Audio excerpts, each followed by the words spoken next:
اس video کو زیادہ سے زیادہ شیئر کرنا ہے تاکہ یہ ویڈیو علماء کرام تک پہنچ سکے اور ہمیں اس کا مثبت رسپانس نظر آ سکے۔ اس وقت پوری دنیا کے اندر حالات یہ ہیں کہ اسلام دشمن قوتیں آپس میں سر جوڑ کر بیٹھی ہوئی ہیں اور وہ صرف اور صرف اسلام کا نقشہ مٹانے کے لیے، اسلام کا نام لینے والوں کو ختم کرنے کے لیے سر توڑ کوشش کر رہے ہیں۔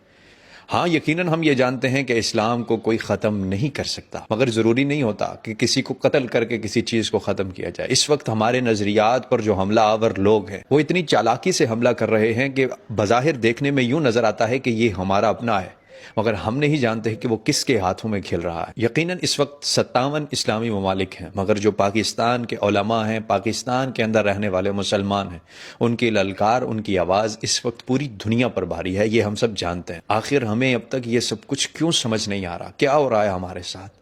آج ہمارے علماء کی پگڑیاں کیوں اچھالی جا رہی ہیں؟ آپ پوری دنیا کا سروے کر کے دیکھ سکتے ہیں کہ جب بھی کوئی گروپ کسی ملک کے اعلیٰ عہدیداروں پر تنقید کرتا ہے، ان کے کپڑے اتارنے کی کوشش کرتا ہے، ان کو سرے عام ننگا کرنے کی کوشش کرتا ہے، جیسا کہ سوشل میڈیا کا دور ہے، آج کسی کی عزت کو اچھالنا ہو تو سب سے بڑا آپ کے پاس ہتھیار ہے کہ کسی کے خلاف میمز بنا کر اپلوڈ کی جائیں۔ اور آپ سوشل میڈیا پر دیکھ سکتے ہیں کہ آج ہمارے قداور شخصیات، علماء، ہمارے کابرین کے متعلق کتنی میمز بن رہے ہیں۔ مگر یہاں پر حیران کن اور سوچنے والی بات یہ ہے کہ چلیں ہم تو جیسا تیسا ہے سروائیو کر جائیں گے، آنے والی نسلوں پر اس کے کیا ایفیکٹس پڑیں گے؟ ہم نے یہ کبھی سوچا ہے؟ یہ سوشل میڈیا کا دور ہے، ہماری کی گئی ہر بات، ہمارا لکھا گیا ہر لفظ، ہماری اپلوڈ کی گئی تصویر 40 سال بعد بھی آنے والا کوئی اسے دیکھ سکے گا۔ تو جو ہمارے آنے والی نسلیں ہوں گی وہ ہمارے عقیدے سے کس طرح متاثر ہوں گی؟ وہ ہمارے اسلام، ہمارے مذہب سے کس طرح متاثر ہوں گی؟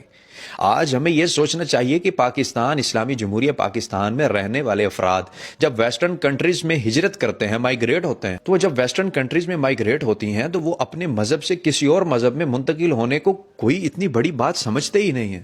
وہ یہ جانتے ہی نہیں کہ اسلام ہی اصل مذہب ہے، اسلام ہی مکمل ضابطۂ حیات ہے۔ ہمیں سوچنا ہوگا، ہم صرف مصروف ہیں کہ اپنوں کی پگڑیاں اچھالی جائیں، ہم مصروف ہیں اپنے بزرگوں کی کردار کشی کی جائے۔ آج ہم اپنے بزرگوں اور ان کی تمام تر دینی خدمات کو مشکوک بنا رہے ہیں، ایسا مشکوک بنا رہے ہیں کہ آنے والی نسلیں ان سے متاثر نہیں ہوں گی، ان سے کچھ سیکھیں گی نہیں، بلکہ وہ یہ کہیں گی کہ یار یہ تو ہے ہی تھا غدار، کیا چھوڑ کر جا رہے ہیں آپ ورثے میں؟ آنے والی نسلوں کے لیے آپ دین کی راہیں آسان نہیں، مشکل ترین بنا رہے ہیں۔ آج کا نوجوان اگر اولیاء سے نفرت کا بیج اپنے سینے میں بویا بیٹھا ہے، اپنے دلوں میں علماء کے لیے قدر و قیمت کھویا بیٹھا ہے، کیوں؟ صرف اسی وجہ سے۔ ایک جملہ کہا جاتا ہے کہ خاندان میں میاں بیوی کی جب آپس میں کوئی بات ہو نا تو وہ بات اتنی مدھم آواز میں کریں کہ بچوں کے کانوں تک آواز نہ پہنچے، کیونکہ آپ کے لیے صرف وہ بات ہوگی لیکن بچوں کے لیے وہ سبق ہوگا۔ جب وہ جوان ہوں گے تو وہ اپنے رشتہ داروں سے نفرت کرنے لگے۔ آج ہمیں آ کر آپ جو تانے دیتے ہیں نا، آپ کا علمی لیول، ہمارا علمی لیول کچھ نہیں ہے یار، کچھ بھی نہیں ہے۔